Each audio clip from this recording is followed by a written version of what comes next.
Hey guys, welcome back to the channel. I'm your host Blitz Punisher, and in today's video we're going to be reviewing the Carro 45 ton. I want to go over the statistics of the vehicle, and earlier today I was playing on my phone and was able to get two good battles in it that I figured would showcase what this vehicle's capabilities are, and we're going to look into those. But starting off with the statistics of the vehicle, um, we've got 1,872 hit points, and it is the mechanic on this vehicle is a reverse shell auto reloader. Let's see here. We've got 10% chance of fire on the front of the turret, 102 mils of armor. On the side, 69, 50 on the rear, 68 on the front of the hull, 63 on the side, 40 on the rear. 292 meters of view range, 50 while you're stationary, 50% concealment on your camo values, and while you're moving, 43, and then when you fire while you're sitting still, 10%. Damage per minute, it's only 2,810.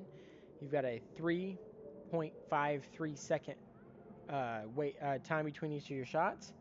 Your first shot is going to be on the reload 4.95, and then your second shot is going to be 5.96, and then your third shell is going to be 7.34, and then your last shot's 21. So don't use your last shot at all. I would say use it as a single shot until you get into a situation where you have to use the other two. And then if it's in a really bad situation, use the last one. You do get 4 shells though in your magazine. Your armor piercing rounds are going to be 259 mils a pin. Your premium rounds are going to be 326, and your high explosive is going to be 65 mils a pin. Your average damage per shot is going to be 380 for the armor piercing. For your premium shell, 330. For your high explosive, 500. Aim time is 3.4. Dispersion at 100 meters is 0.296. Not bad there. Does get 9 degrees of gun depression, 15 degrees of gun elevation. Top speed, forward top speed of 53 kilometers an hour versus at 21. It's got a nice reverse speed, by the way. I love the reverse speed on this vehicle. Average speed is going to be 35. Power to weight is going to be 18.5. Weighs 44 tons. And the terrain crossing capacity is going to be 109 on the road, 99 on the ground, and 74 on water. So let's get into the replay and see what we are able to do in the Carro 45 ton. Alrighty, here we are in our first battle. Let's see what we're able to get done in this battle. I'm going to head towards mid. I prefer to get up in the middle.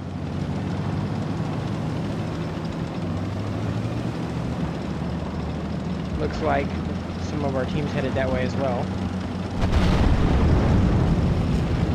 Because I've got those 9 degrees of gun depression, I'm able to work this ridge line here very nicely. Now, remember, if you're not in full gun depression, most of the time you can get in through the turret on either side, so. Okay, so there's the lawn. I get 2 shots in on the lawn.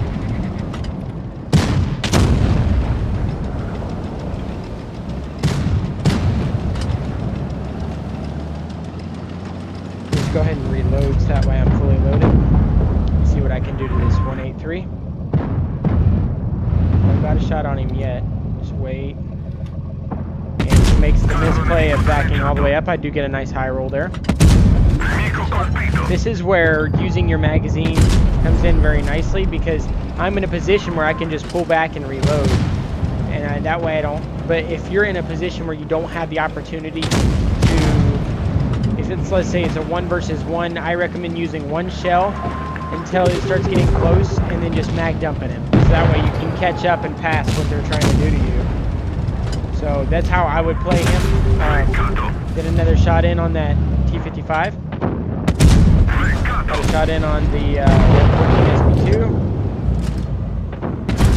Got another shot in on his turret cheek. I'm just going to pull back at this point and reload. Well, I'm going to go wait until I get my 1 shell back and go ahead and put one into him. Because if not, he's going to be a danger later on. So I'm trying to use my gun while I can, because I may not have that opportunity in just a second. Nice little hop off the edge. And I've got 1 shell, and I should have 2 shells loaded. So as long as I don't miss, I should be able to finish him off. There's 1 shell. And there's shell number 2. You guys can see what makes this vehicle so dangerous. If I would have been in the TVP 5051 in this one, I wouldn't have been able to do the same thing, given the fact that you can't just reload your shells automatically like this. You have to reload the entire magazine. So that's what makes these vehicles nice. You get one in the back of the 60 TP, and they were unfortunately able to finish him. I didn't get the clearing shell on him. So let's see what the end results of this battle were before we get into our next match. Alrighty, so 4,004 damage, destroyed one, and let's see, top on the team. There you go. You guys can see how dangerous this vehicle can be if played properly. So let's get into our next battle. Alrighty, so up against us, I'm gonna head over. We do have an enemy Carro against us. I am gonna head over towards mid, towards B, see if I can't get hauled down and work that ridge line up there. Now you are gonna have to be somewhat careful. Like I said, if they pull out premium shells, most of the time they're going to go through each of your turret cheeks.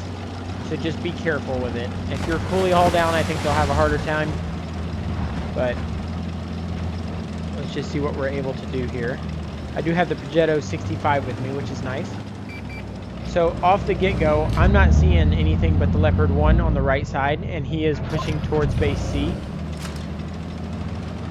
So I thought that was kind of suspicious, the fact that he was already moving over there. It looked like he was running from what he was going to decide to go to the middle and decided to turn and run. So I thought that was kind of a little bit weird. And then we never spotted anybody off to the left side. So, let's see here. Can I get a shot into that turret?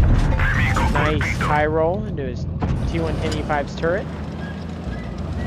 Not a bad start. Not a bad start. Let's see what we're able to do in this battle. I'm so happy he missed that shot.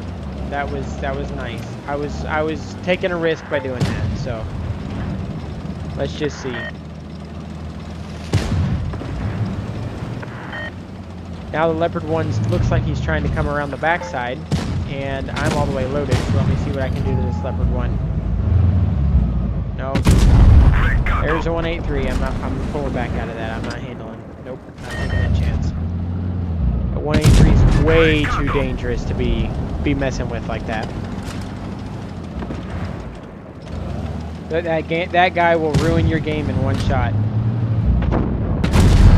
I shot into the back of the WZ, and at this point I don't know how long I'm gonna have till I get another opportunity. So that's what makes it hard sometimes. You just want to shoot because you don't know when you're gonna get your next opportunity. I took the opportunity to hit that E5 because he can also be a very hard tank to deal with. Now I'm just going to pull back and reload my mag. See what I can do here. I'm going to get a little bit higher ground. That's my thought process at this point, is getting a little bit higher ground, get a better angle, try to see if I can't hit anybody else. Okay, so there's the WZ. Get a nice high roll into the top of his vehicle. The upper plate. You guys can also see the effects of calibrated shells. Like that WZ-113 you used, it could never go through like that. It was actually a lot harder to deal with, and now it's just, oh, it's bad now. But that's neither here nor there. Let's see. I'm not at this current point able to get a shot off, but I'm not going to push out in the open because I don't know where that 183 is at. I don't want him ruining my game, so... Got the clearing shell on the moss. Just have patience at this point, because it looks like we're about a dead even duel right now. But I will say we do have better positioning on the map than they do. I'm trying to see if I can't spot right now, if I can't spot that 183, because that's who I'm scared of. But I'm here in a minute, I'm just going to go for it. Let's see here. Got a shot in on him, which is nice. And there is the 183, so now I know where he's at. I'm loaded up again. I'm going to see if I can't do some damage to this WZ-113. Missed that shot, but it's a good thing we're an auto reloader, so I was able to get the clearing shell. I'm going to go ahead and pull on back and reload again. So now all they're down to is just the 183 and the E5. So we do have one tank advantage, and I'm still pretty healthy at this point, but I don't want to let that 183 be the reason we lose this game. So 183 just got destroyed, so now it's a hunting game to find the E5 before the time runs out. But you guys can see the capabilities of this vehicle. The auto reloading capability makes this tank nice. it makes it really nice to take into battles. But now I'm gonna go ahead and say this: if you're by yourself, a lot of the time you're actually just gonna fall apart. I mean, there's no other way around it. You're just gonna fall apart. Let's see here. Put on the side of the E5. Nice shot in. Another shot in on the E5.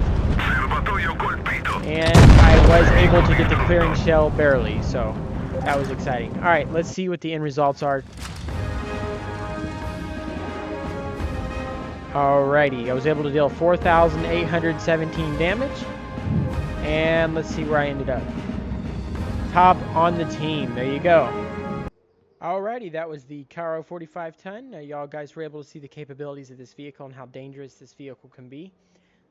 Just remember to keep in mind you are going to need to have teammates, because if you run that mag dry, you're going to be in hot water. So, especially up against most of your other medium tanks. So just keep that in mind. And that's going to do it for today, guys. Thanks for watching. I'll see you guys in the next one. Bye-bye.